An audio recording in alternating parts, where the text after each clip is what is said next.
हनुमान् श्रीपदो वायुपुत्रो रुद्रो नघोजरः अमृत्यवीरवीरश्च ग्रामवासो जनाश्रयः धनदो निर्गुणः शूरो वीरो निधिपतिर्मुनिः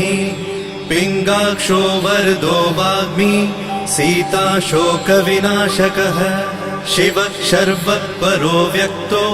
व्यक्ताव्यक्तो धराधरः पिङ्गकेशः पिङ्गरोमा श्रुतिगम्यः सनातनः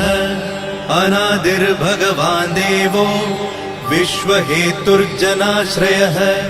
आरोग्यकर्ता विश्वेशो विश्वनाथो हरीश्वरः भर्गो रामो रामभक्तः कल्याणप्रकृतिस्थिरः विश्वम्भरो विश्वमूर्तिर्